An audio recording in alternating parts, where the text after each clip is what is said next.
remember ndivo maitafadzwa vakabuda kutilda live show nemwanasikana wavo uyu ari kureba naye.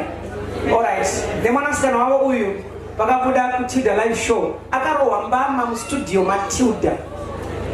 Tilda akavhunduka. Do you still remember? Pana kurangarira story iyoyo? Ndiye mwana wacho ari panapo. Akura manje. So it's amazing. Vangana norangarira story iyoyi yemwana akarohwa mbama mustudio. This is the happy family. How many are chinja?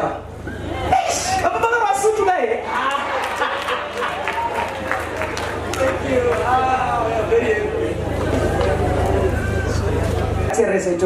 Hallelujah. Hallelujah. Vanhu vamwari zvanga zvakaoma. Vamwe vakatuona pazvivhitivhiti. Takangodai baba namai nemwana. Mwana airohwa, aitemwa, aitsunywa. Ndiye iwa muri kuona nhasi. Airohwa mambama. Airumwa, waingoona mazino chete. Asi nenyasha dzaMwari takaponera ipo pano. Tinoda kutenda munhu waMwari nebasa ravakabata. It's amazing. It's amazing. Jesus is amazing. Family, nyaya muzoti vavakatara testimony vakapedza dzinenge 2 hours. For now, chero vanhu vakukuonai kuti muri vatano ende makaporeswa naMwari. But kana chikafu changa tisingadyi kana unzwa nzara takati tisingachainzwi nedambudziko remwana uyu. Ndichida kutenda Mwari ari pamusoro pemurume akamira panapo uyu kuti rudo rwacho rwaaitiitira tiri panguva yakaoma kudaro ina handirugoni kana ndikakuudzai zvavazvinoti kunyeba kuti murume uyu mukicheni mangu akamupinda musha kwatinogara achida kunyatsoona pakatangira dambudziko nerudo rwaaiva nazvo nemwana uyu. Ndinotenda Mwari, handiziva kuti ndingatenda sei. Thank you. Thank you.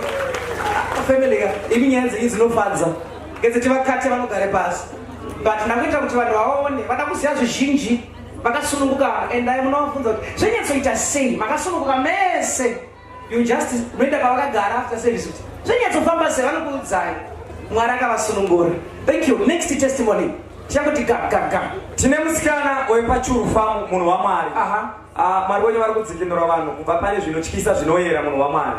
Musikana uyu aiti paapinda pese paibva pabvira moto. Akapinda mumba maibva mabvira moto. Mumba makasvika pakubvira ndokuburitsa zvinhu vakanoisa panze. Panze ipapo moto ukatevera. Ndokupinza zvinhu panext door. Panext door moto ukatevera. Ndobva atama akanogara kune imwe nzvimbo moto ukatevera. Asi paakasangana naMwari wenyu moto hapasisina, pane mufaro wega wega. Do you still remember this child? Very true father. Vanorangarira dambudziko remwana wesudzemawo. Dambudziko ndakaita zvekutofonerwawo. Kuti pane dambudziko ranetsa. Ndanga ratenderera maNational FM, maRadio, machi. Sikazibatsirewo mhuri iyi. Vaiziva family isudzemawo. Mungosunga pamakagara. Vakazoona live moto uchibvira bamba. These people that we see. But God delivered them. Who is this? This is Jesus. Thank you. Sina zvizhinji. Takazara kuma social media. Nangoti muone kuti it's true. Thank you. Pastors, munhu waMwari. Yes. Tina Tete vabva kugweru. Makatidzidzisa mukati deliverance yakafanana neonion. Tinoramba tichipinda kusvika tasvika patinoda. Nyaya yaTete yakatangira tiri kumai Musodzi Hall. Vakauya vaina baba vavo, vakauya vaina bhudhi vavo. Sisi ava tichanzwa zvekare kuti chii chaiitika pamazuva acho. Chii chaiitika sisi? Amen. Amen. Isu patakatanga kuuya ndaitemwa nematombo.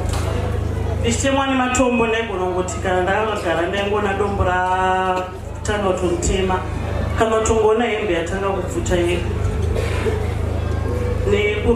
Nekurutsa zvipikiri. Vanoti vairutsa zvipikiri.